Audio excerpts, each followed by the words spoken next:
Attention, le contenu de cette vidéo peut heurter la sensibilité des plus jeunes, vous êtes prévenus. N'ayez pas peur de laisser un pouce bleu, d'activer les notifications et de vous abonner si ce n'est pas déjà fait. On m'a trouvé à Halloween en 1993. Personne ne savait d'où je venais. Voici mon histoire. Le soir d'Halloween 1993, une famille en route pour Cheyenne a arrêté sa voiture familiale au milieu d'une route déserte après avoir aperçu un petit garçon de 10 ans qui marchait seul. Ils avaient été alarmés à la vue de l'enfant errant, sans ses parents, au milieu de nulle part, et voulaient lui venir en aide. L'enfant était vêtu d'un costume d'Halloween, un squelette pour être précis, et a ensuite été décrit à la police comme désorienté et confus. Lorsque la famille lui a demandé ce qu'il faisait seul sur la route, il a répondu qu'il essayait de retrouver le chemin de sa ville natale, Ataraxia Springs. Le père de la famille a sorti sa carte de la voiture, mais s'est vite rendu compte qu'il n'existait aucune ville de ce nom dans le Wyoming. Cet enfant qui marchait seul en cette nuit fatidique d'Halloween, c'était moi. Les événements que je m'apprête à vous décrire sont bien documentés. Et personne ne conteste la façon dont j'ai été retrouvé. Mais la raison pour laquelle je me suis retrouvé seul sur cette route n'a jamais été entièrement expliquée. Aucune disparition d'enfant correspondant à ma description n'avait été signalée. Et ils n'ont jamais pu localiser mes parents, même si je leur avais donné leur nom complet et même leur numéro de téléphone. Tout ce qu'ils avaient pour s'appuyer, c'était mon propre récit de ce qui s'était passé cette nuit-là. Un récit auquel ils ne pouvaient pas croire. Au bout du compte, après plusieurs années de thérapie, je n'y croyais plus moi-même. J'ai accepté le fait que j'avais très probablement été kidnappé par des trafiquants sexuels, ou peut-être même né dans cette horrible situation, et j'ai choisi de l'oublier et de la remplacer par ma propre version de la vérité. On m'a appris que lorsque les souvenirs contredisent la réalité, ce sont les souvenirs qui sont faux et non l'inverse. Cela me semblait logique, et j'ai peu à peu accepté le fait que mes souvenirs d'enfance étaient tout simplement faux. Ce n'est que la semaine dernière que j'ai eu raison de revisiter ces souvenirs. Il s'est passé quelque chose qui m'a fait douter de ce que toutes ces années de thérapie m'avaient appris.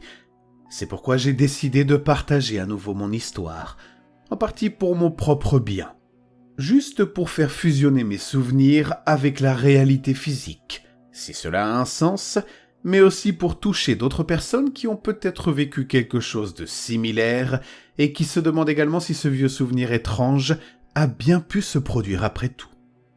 Certains détails de cette histoire sont tirés du journal intime que j'ai rédigé après avoir été retrouvé. Mais je me souviens encore très bien de la plupart des événements. Et je me souviens d'Ataraxia Springs. Ce complexe avait été construit autour d'un ancien sanatorium pour tuberculeux, fermé après la découverte des antibiotiques à la fin des années 1920. Ce détail nous avait été martelé à l'école car notre ville accordait une grande importance à son histoire. Le sanatorium lui-même avait été construit de l'autre côté du lac, à côté de la ville, où il se trouvait toujours. Les enfants plus âgés racontaient beaucoup d'histoires de fantômes à propos de ce bâtiment délabré. Des histoires qu'ils adoraient raconter autour du feu de camp sur la plage, avec le sanatorium Ataraxia projetant son ombre effrayante sur l'eau de l'autre côté du lac. À part cet élément historique, la ville était une ville américaine tout à fait ordinaire. Mes parents, pas mes parents adoptifs, mais ceux qui n'ont jamais été retrouvés, étaient bons avec moi et ma sœur aînée. Ils nous ont offert une enfance heureuse dans un quartier agréable, et pour autant que je m'en souvienne, si tant est que ce soit un souvenir, rien n'était hors de l'ordinaire. Jusqu'à cette nuit-là. Halloween était un événement important dans notre quartier, et tout le monde essayait toujours de se surpasser avec ses costumes. Cette année n'était pas différente. L'air était chargé d'excitation, et j'adorais vraiment le costume de squelette que mon père m'avait acheté. Ma sœur était un peu trop âgée pour faire la tournée des maisons, mais elle avait promis de m'accompagner afin que nos parents puissent rester à la maison pour distribuer des bonbons aux autres enfants. Et probablement passer un peu de temps ensemble, si vous voyez ce que je veux dire. Tout se passait bien, jusqu'à ce que les amis punk rockers de ma sœur arrivent à vélo. Je les détestais. Il s'agissait de Ryan, Johnny et Ashley. Ils donnaient une mauvaise réputation au quartier. Du moins, c'est ce que tout le monde pensait.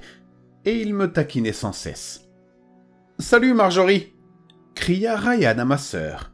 « Tu fais du babysitting ce soir ? Justement ce soir ?» Ryan a continué en disant qu'ils allaient au sanatorium. Je ne me souviens pas exactement des mots qu'il a utilisés, mais il a dit quelque chose comme quoi c'était la nuit parfaite pour ça, et que c'était dommage que Marjorie, ma grande sœur, m'ait attaché à sa cheville comme un boulet. J'avais déjà peur en regardant leur grand vélo au bout de l'impasse, parce que je savais ce qui allait se passer ensuite. J'ai levé les yeux vers ma sœur et lui ai pris la main. À l'époque, je la considérais presque comme une adulte, même si elle n'était qu'une adolescente. Elle a hésité, et ils ont discuté jusqu'à ce qu'ils se décident qu'elle m'emmènerait avec eux. « Allez, Mathieu !» m'a-t-elle dit en me regardant tandis que mon cœur se serrait. « Que peut-il arriver de pire ? Tu t'amuseras aussi, comme dans tes films préférés. » J'ai refusé, mais elle m'a dit de ne pas faire le pleurnicheur. Elle ne voulait pas manquer l'aventure de son ami, ni passer un moment privilégié avec son Ryan. J'étais un boulet, et même si ma sœur a essayé de me convaincre que je m'amuserais aussi, je me souviens m'être senti comme la 5e roue du carrosse.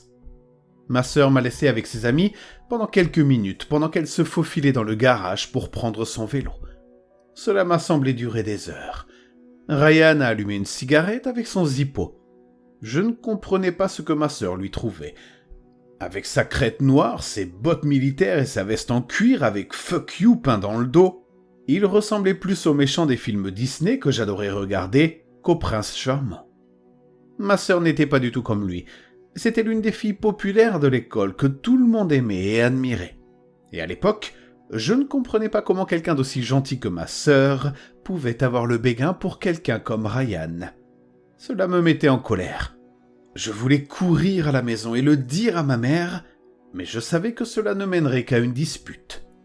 Ma sœur m'a installé sur le porte-bagages de son vélo et m'a dit de m'accrocher à elle. Nous avons pris le raccourci à travers les bois, ce qui rendait le trajet plus chaotique. Le soleil se couchait déjà, et plus il se rapprochait de l'horizon, plus mon cœur battait fort dans ma poitrine. Leur rire résonnait entre les arbres, comme des hyènes en chasse. J'étais tellement en colère contre ma sœur, mais aussi contre moi-même pour l'avoir laissé m'emmener. Cette nuit-là, l'eau du lac était calme et reflétait les nuages sombres au-dessus de nos têtes. Ils laissèrent leur vélo dans le sable. Marjorie me prit la main et suivit les autres jusqu'à l'ancien hangar à bateaux au bord de la plage. J'essayais de ne pas regarder de l'autre côté du lac, où le sanatorium s'élevait au-dessus de la cime des arbres comme un château maléfique sorti d'un film. Il y avait un vieux bateau à rames à l'intérieur du hangar. Le vent se levait dehors, envoyant de petites vagues à l'intérieur qui venaient lécher les côtés du bateau. J'avais la gorge nouée. L'eau n'était pas mon élément. Je savais nager, oui, mais si je ne pouvais pas toucher le fond avec mes pieds, je paniquais. Alors m'asseoir dans un vieux bateau à rames fragiles avec une bande de rebelles cinglés ne me convenait pas du tout. Je serrais la veste de ma sœur aussi fort que possible dans le bateau. Ryan a poussé le bateau hors du hangar et a attrapé les rames. Il n'y avait pas beaucoup de place, et chaque fois que le bateau tanguait, je fermais les yeux et me crispais dans l'attente. Les amis de Marjorie se moquaient de moi quand ils voyaient à quel point j'avais peur, surtout Ashley. « Beaucoup d'enfants se sont noyés dans ce lac !» a-t-elle dit. « Il y a quelque chose qui vit au fond et qui se nourrit de petits garçons comme toi. » Elle a ri. « Espérons qu'ils dorment cette nuit. »« Ne sois pas méchante, » a dit ma sœur. « Moi, je ne crois pas à ces histoires. » Johnny prit la parole. « Il s'est passé des choses étranges dans cette région pourtant. Mon père m'a raconté qu'un couple avait disparu près du lac il y a environ 20 ans. » Je ne voulais pas en entendre parler. Johnny semblait sérieux, il ne plaisantait pas. Je regardais ma sœur pour voir si elle le croyait, mais je ne pus le dire. Puis, Johnny poursuivit. « On ne les a jamais retrouvés. Peut-être qu'ils ont simplement décidé de quitter cette ville ennuyeuse, » a dit Ryan avec un sourire narquois. « Bien sûr, » a répondu Johnny. « Mais leur disparition n'est pas la chose la plus étrange dans cette histoire. Pendant les recherches, ils ont trouvé un vieil homme nu qui errait dans la forêt et qui affirmait être celui qui avait disparu. Il a été arrêté comme suspect, car il était bien trop vieux pour être cette personne, mais ils n'ont jamais obtenu de réponse de sa part. Il s'est pendu dans sa cellule avant qu'ils aient pu l'interroger. C'est mon père qui l'a trouvé pendu au sommet de la couchette. Nous avons atteint l'autre rive du lac, juste en dessous du sanatorium. Ça sentait les vieilles algues et les œufs pourris. Des roseaux en décomposition craquaient sous nos pieds, alors que nous débarquions. 2 canards se sont envolés, effrayés par notre présence. Je tenais la main de ma sœur. Le ciel était couvert de nuages lourds et un grondement se propageait parmi eux. C'était la première fois que nous mettions les pieds de l'autre côté du lac. Et je voyais bien que ma sœur avait peur elle aussi, même si elle essayait de le cacher derrière ses sourires exagérés à Ryan. Il alluma une autre cigarette. « Allons-y, cet endroit m'a toujours intrigué », a-t-il dit. Nous l'avons suivi sur un chemin envahi par la végétation. Quelque chose a bruissé dans les buissons. J'ai demandé à ma sœur ce que c'était, espérant qu'elle me rassure, mais c'est Ryan qui a répondu. « Il y a des ghouls qui se cachent là-dedans, alors ne t'approche pas trop !»« Ne l'écoute pas, » a dit ma sœur. « Ce ne sont que des oiseaux. » Mais j'étais déjà terrifié. Ce n'étaient pas seulement les bruits effrayants, mais toute l'atmosphère qui régnait autour de cet endroit. Je ne me sentais pas à l'aise. Il y avait quelque chose d'étrange dans l'air. Les choses ordinaires me semblaient étrangement inconnues. Les feuilles sur le sol semblaient trop grandes, les arbres trop hauts et le ciel trop menaçant. La cour était recouverte de gravier, mais de l'herbe folle poussait ici et là. Lentement, nous nous sommes approchés des escaliers menant à l'entrée. « On ne peut pas faire demi-tour » ai-je demandé à ma sœur dans un murmure. « On est obligé d'entrer. » Les portes étaient verrouillées. Ryan a tiré dessus de toutes ses forces, espérant que les vieilles portes ne résisteraient pas à sa force. Mais elles ne bougèrent pas d'un pouce. Cela me soulagea, mais Ryan était implacable. Il insista pour trouver un autre moyen d'entrer. Nous avons contourné le bâtiment, luttant contre les broussailles, jusqu'à ce que nous trouvions une petite porte rouillée de l'autre côté. Il était difficile de comprendre à quoi servait cette porte, car elle était presque totalement inaccessible. À ma grande déception, elle était ouverte. Dès que nous avons fermé la porte derrière nous, le tonnerre s'est intensifié en un instant et une pluie battante s'est mise à frapper contre la porte. Ryan a allumé son zippo, révélant un petit couloir à l'intérieur d'une grande cave.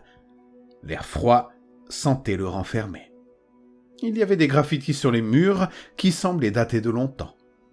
Ryan a lentement déplacé son briquet sur le mur, lisant un texte qui avait été tagué en rouge sang. « Si vous avez fermé la porte, il est déjà trop tard. »« Qu'est-ce que ça veut dire ?» demanda Johnny. Ashley, effrayée pour la première fois de la soirée, essaya d'ouvrir la porte à nouveau, mais elle ne bougeait pas. « Putain les gars, je n'arrive pas à l'ouvrir !» dit-elle, comme si elle avait soudainement senti un danger. « Aidez-moi, allez, putain !» Ryan et Johnny se joignirent à elle, mais malgré tous leurs efforts, la porte resta fermée. « Marjorie !» Je levai les yeux vers ma sœur. « Que se passe-t-il ? J'ai peur !»« Je ne sais pas, Elle était ouverte il y a quelques instants !» cria Ashley. Tout le monde paniquait, se criait dessus, jusqu'à ce que Ryan élève la voix. « Ça suffit !» Il fit une pause pour s'assurer que tout le monde se taise. « Trouvons simplement un moyen d'accéder à l'entrée principale et sortons de là. Au pire, nous grimperons par l'une des fenêtres. Bon sang, détendez-vous, quoi !» Ma sœur relâcha ma main, visiblement apaisée par les paroles de Ryan. « J'ai un très mauvais pressentiment à propos de cet endroit, » dit Ashley. « Je ne sais pas, c'est comme si un tsunami m'avait submergé. Une sensation étrange, je ne sais pas, juste une sensation effrayante. »« D'angoisse ?» demanda ma sœur d'une voix tremblante.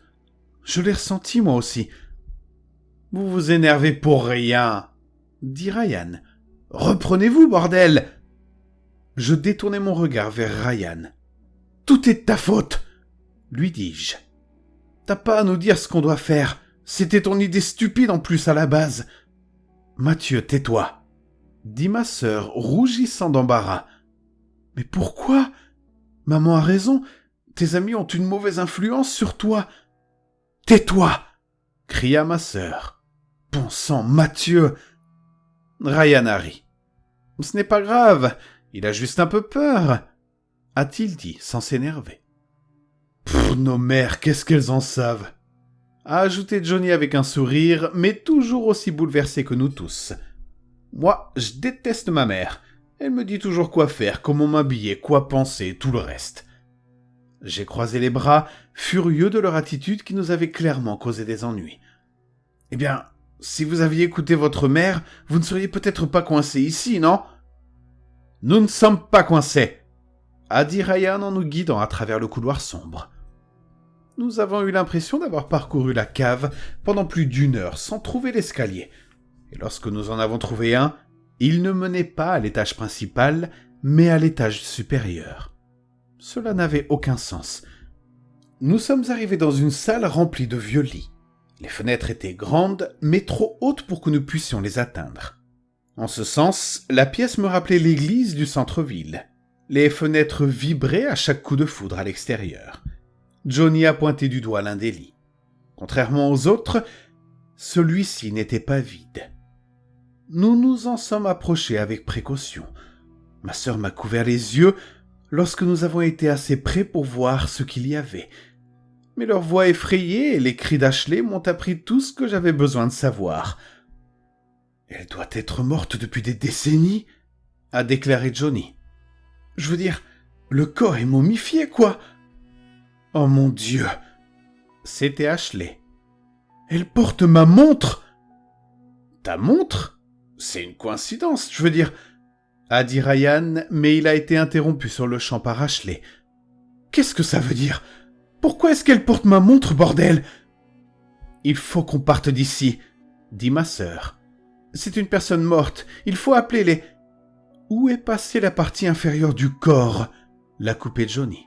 « On dirait qu'elle a été arrachée. »« Non, non, non, non, non !» Ashley paniquait. « Ce n'est pas une coïncidence, c'est ma montre !»« Mais tu la portes toujours sur toi, là !» dit Ryan. « Marjorie a raison, je pense qu'on doit signaler ça. » Nous avons quitté la pièce, tous terrifiés. Je sais que je porte ma montre, mais la sienne avait exactement la même fissure sur le verre et tout. Je sais que ça n'a aucun sens, mais c'était ma putain de montre. Elle pleurait, accrochée à Johnny. Qu'est-ce que ça veut dire ? Ça ne veut rien dire du tout, répondit Ryan. C'était juste une coïncidence bizarre. Nous avons continué à chercher une issue, mais l'intérieur du bâtiment ressemblait à un labyrinthe. J'avais mal aux jambes après avoir tant marché. Une autre terreur jaillit du plus profond de moi et se propagea jusqu'à ma peau sous la forme d'un frisson glacial. À présent, je comprenais que nos parents devaient commencer à s'inquiéter, voire être partis à notre recherche, voire appeler la police. Je me sentais mal d'avoir désobéi et je craignais leur punition, même s'ils allaient probablement juste me punir pendant 1 semaine. Si j'avais su que je ne les reverrais jamais, j'aurais probablement ressenti quelque chose de complètement différent. Nous nous sommes reposés dans une petite bibliothèque qui devait être utilisée par les patients à l'époque. Les étagères étaient encore remplies de livres, mais ils étaient tous pourris depuis des décennies. Je me suis assis à côté de ma sœur sur ce qui avait autrefois été un divan luxueux. « Sommes-nous en danger ?» demandai-je. « Est-ce qu'on va mourir ?» ?»« Non, » répondit ma sœur. « Ça a juste l'air effrayant, mais il n'y a personne ici. Nous devons juste trouver la sortie. »« Qu'est-ce que c'est ?» dit Ashley un peu plus calme qu'auparavant. « C'est magnifique !» Elle retira un journal du sol et ramassa une sphère dorée de la taille d'un boulet de canon. « Elle est assez lourde. Si c'est de l'or véritable, elle doit valoir une fortune. » Nous nous sommes tous placés autour d'elle et avons observé nos reflets dans la surface brillante de la sphère, fascinés par sa perfection. C'est alors que nous avons entendu un fracas provenant du couloir à l'extérieur de la bibliothèque, suivi d'un bruit de grattement, comme si quelque chose de gros était traîné sur le sol. Je me suis figé de peur en entendant que cela se dirigeait vers nous. « Qu'est-ce que c'est que ça ?» dit Jimmy. « Ryan, va voir !» Ryan hésita, incapable de décider s'il devait être courageux ou écouter son instinct. Il jeta un rapide coup d'œil à ma sœur, qui secoua la tête comme pour lui dire de ne pas y aller. Le son le plus terrifiant que j'ai jamais entendu provenait de ceux qui rampaient dans le couloir. Cela ressemblait au cri d'un pigeon géant, mais aussi au ricanement d'une vieille sorcière. « Mec, je suis désolé, hors de question que je sorte là-bas », dit Ryan, courageux mais pas téméraire. Nous nous sommes réfugiés dans la pièce voisine, une salle de jeu avec un billard. Ashley tenait toujours la sphère dorée dans ses mains. Un autre fracas retentit juste à l'extérieur. On aurait dit que la porte et une partie des murs de la bibliothèque avaient été complètement détruits. Les roucoulements et les ricanements s'intensifièrent. Il y avait de l'excitation derrière, le même genre d'excitation que l'on pourrait attendre d'une sorcière affamée dans un conte de fées, sur le point de se régaler d'un enfant innocent. Nous étions tous debout derrière Ryan, regardant vers la bibliothèque. Une ombre apparut sur le sol, suivie d'une énorme main grise avec des ongles noirs en forme de griffes. Nous avons tous crié à l'unisson et avons reculé contre la table de billard. Mais il n'y avait nulle part où aller. La main agrippa les planches du sol et traîna le corps auquel elle était attachée plus près de notre chambre. J'avais tellement peur que mes genoux tremblaient. Le roucoulement menaçant était si fort que j'ai dû mettre mes doigts tremblants dans mes oreilles. Ma sœur répétait les prières qu'elle récitait tellement à contre-cœur à l'église. Elle avait les larmes aux yeux. Une autre main géante a traîné son corps encore plus près, mais toujours hors de vue à l'extérieur de la pièce. « Aidez-moi !» a dit Ryan. Il ramassa quelques livres par terre et les brûla avec son briquet. Johnny le rejoint. Je suis sûr que ma sœur aurait aidé aussi, mais elle devait d'abord s'occuper de moi. Ashley laissa tomber la sphère et se cacha derrière la table de billard, pleurant de manière hystérique. Lentement, le monstre se traîna jusqu'à nous. Ma sœur poussa un cri guttural. Je voulais détourner le regard, mais j'étais paralysé par la peur. La créature nous faisait face. Ce n'était rien de plus qu'une tête géante et flasque qui se traînait vers l'avant à l'aide de ses longs bras attachés à ses tempes. Quelques longues mèches de cheveux noirs poussaient sur le dessus, et elle avait un long nez tordu au-dessus de sa bouche terrifiante. Cela suffisait à en faire la chose la plus effrayante que j'avais jamais vue. Mais ce qui la rendait encore pire, c'était ses yeux. 2 énormes sphères dorées sans expression. Nous pouvions y voir notre propre reflet. Elle faisait coucou et se léchait les lèvres grises avec sa langue noire. Elle était sur le point d'enfoncer ses bras dans le cadre de la porte et de le déchirer lorsque Ryan et Johnny ont commencé à lui lancer les livres en feu. Elle a reculé en hurlant comme un bébé géant. « Allez !» a crié Ryan. « Partons !» Ma sœur m'a pris dans ses bras. Nous avons couru devant le monstre alors qu'il continuait à repousser les flammes, mais Ashley est arrivée trop tard. À la seconde où elle est apparue dans l'embrasure de la porte, elle a été attrapée par les jambes et tirée dans la gueule du monstre. Elle a crié à l'aide, complètement paniquée. Les grandes dents acérées lui ont transpercé les jambes. Le craquement de ses os était à glacer le sang. Johnny s'est avancé et a attrapé les mains d'Ashley. Il a tiré jusqu'à ce que les fils encore attachés à ses jambes se détachent. Nous l'avons traîné dans le couloir, laissant une traînée de sang sur le sol et avons continué vers une autre salle. Ryan et Johnny l'ont mise dans un lit. Elle était encore en vie. Les vieux draps se sont rapidement teintés de rouge à cause du sang qui coulait sous sa taille. « Nous sommes de retour, » dit-elle. « Tu ne vois pas ?» Johnny pleura au chevet du lit. « On va t'emmener à l'hôpital. » Les roucoulements résonnèrent dans le couloir. « Non, » dit Ashley. « C'est fini pour moi. Je t'aime. Maintenant, pars. » Johnny embrassa son visage alors qu'elle perdait connaissance. « Non, ne dis pas ça. Je t'aime aussi. »« Je suis désolé, » dit ma sœur. « Mais la chose est presque là. On doit foutre le camp d'ici. » Le monstre cracha quelque chose qui atterrit avec fracas devant la porte. C'était l'une des sphères dorées. Encore une fois, il nous faisait coucou. Il semblait affamé. Nous avons couru pour sauver notre vie. Encore des couloirs, encore des escaliers, encore des salles et des bureaux. Mais aucune sortie. Aussi impossible que cela puisse paraître, le bâtiment était plus grand à l'intérieur qu'à l'extérieur. Les roucoulements s'éteignirent derrière nous. Nous ralentîmes. Ma sœur me posa par terre et me laissa marcher tout seul.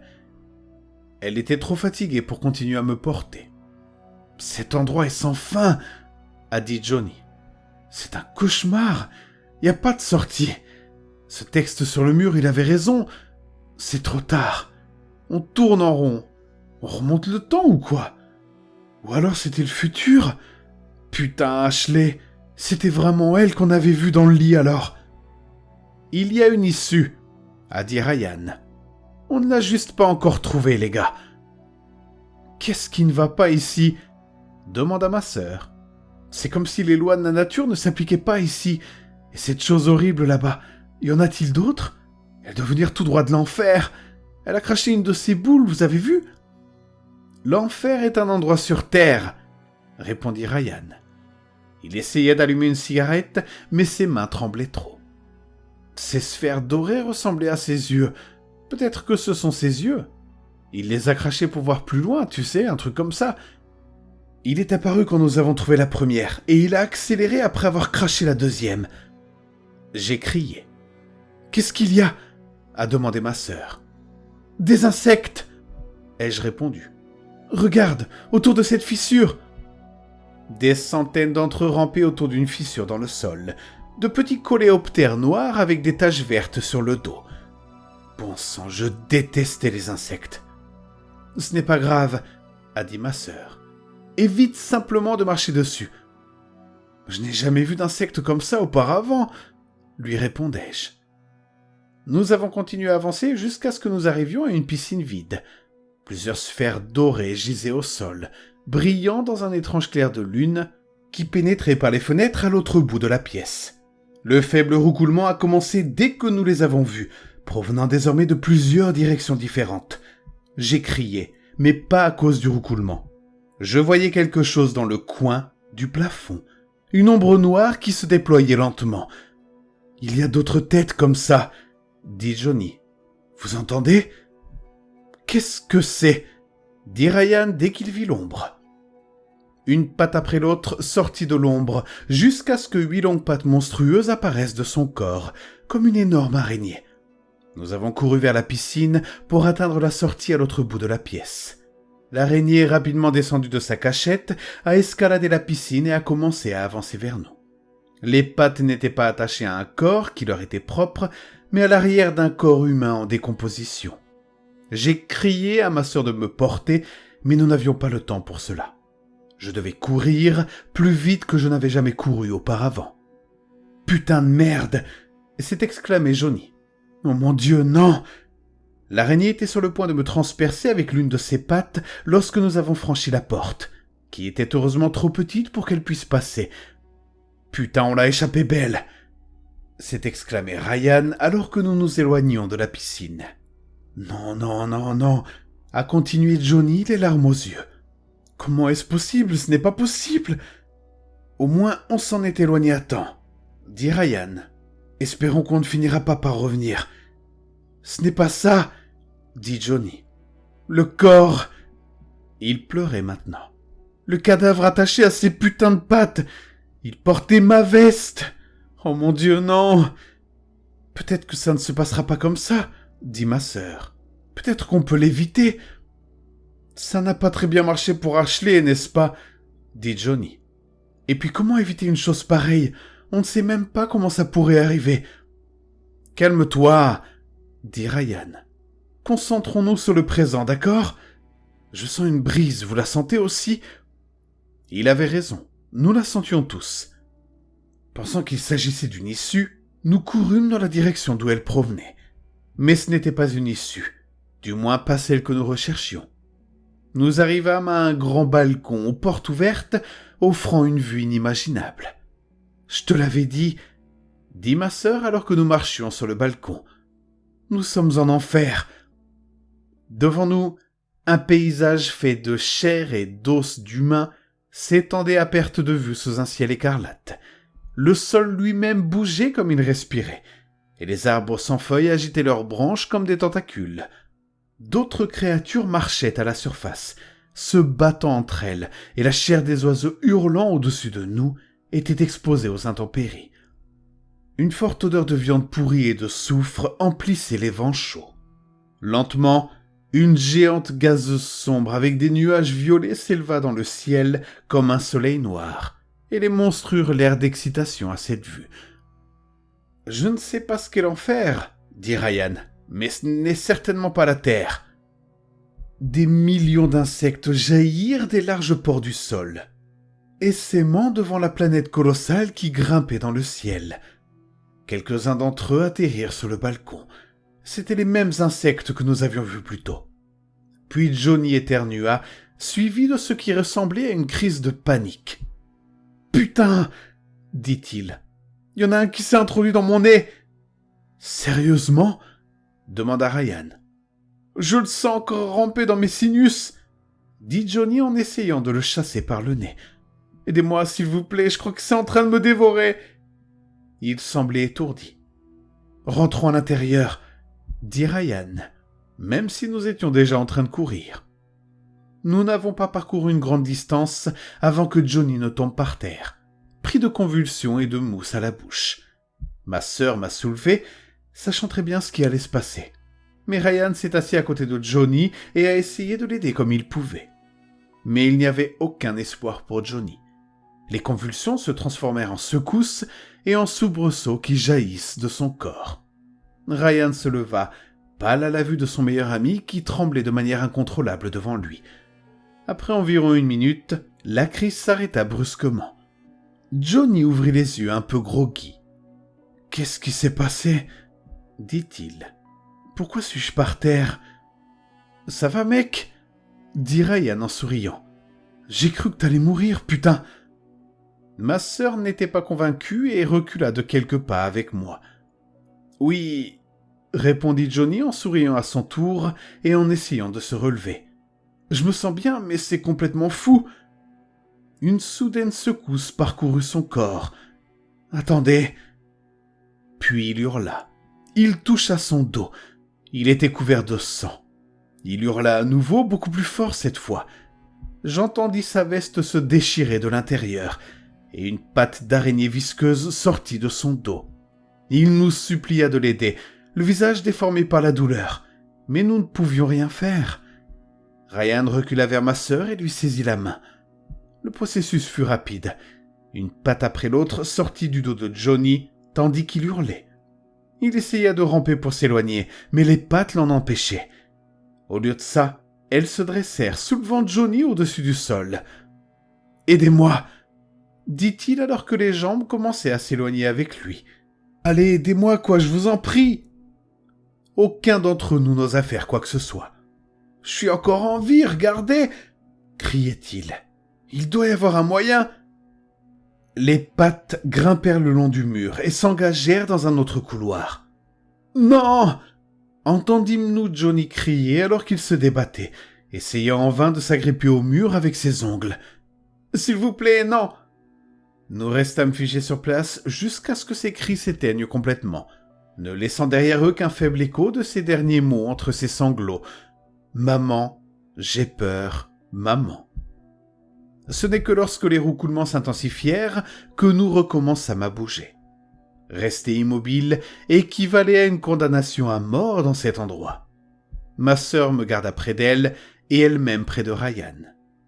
Nous arrivâmes dans une petite pièce où un vieux piano était adossé à l'un des murs. C'était une impasse, mais il se passait quelque chose derrière le piano que ma sœur insista pour aller voir.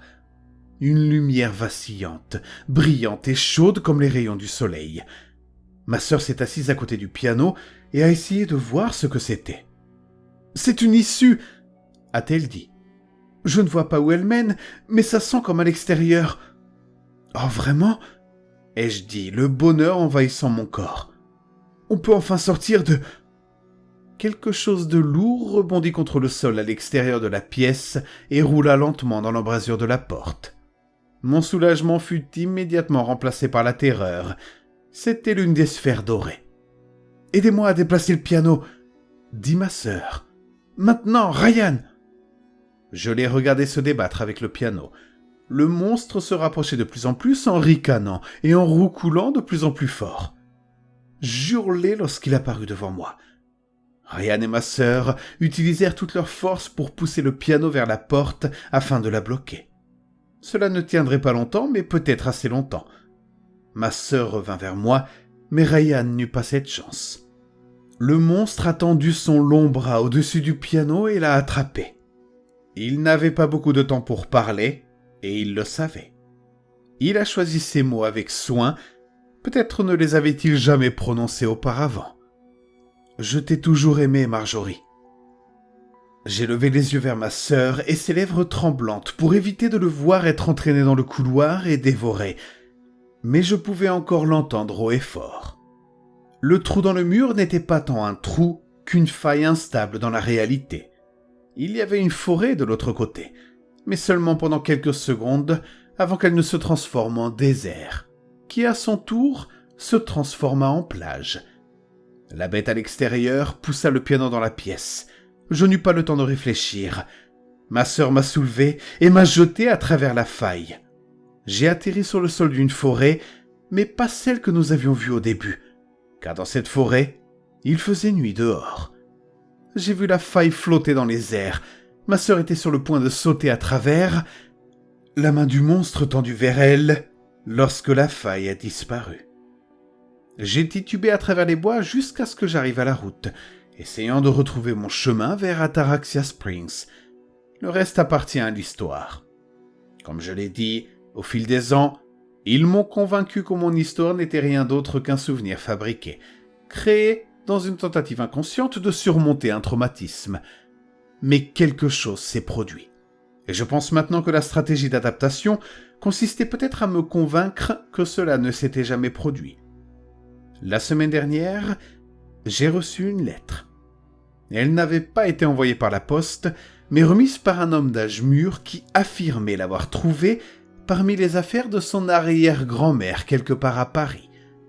Je me suis assis à la table de ma cuisine et j'ai regardé l'enveloppe. À remettre à mon frère Mathieu Johansson, si jamais on le retrouve après mon départ. J'ai ouvert l'enveloppe avec des mains tremblantes. Elle était datée de 1970. Des larmes coulaient sur mon visage pendant que je la lisais.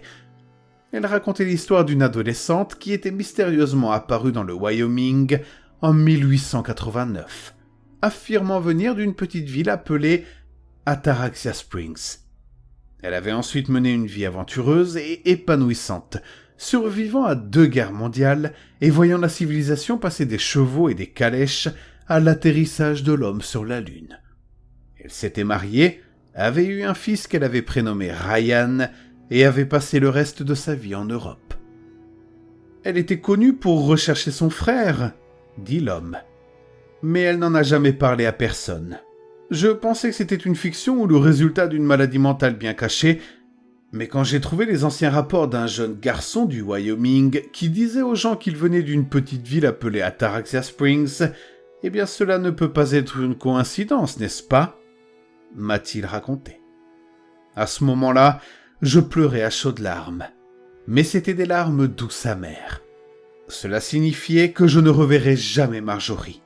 Mais cela signifiait aussi qu'elle avait survécu à cette horrible nuit et qu'elle avait mené une belle vie, dans le passé. La lettre se terminait ainsi. « Après toutes ces années, je pense encore à toi tous les jours. Tu me manques. » Et entre 2 sanglots, je murmurais « Tu me manques aussi, grande sœur. »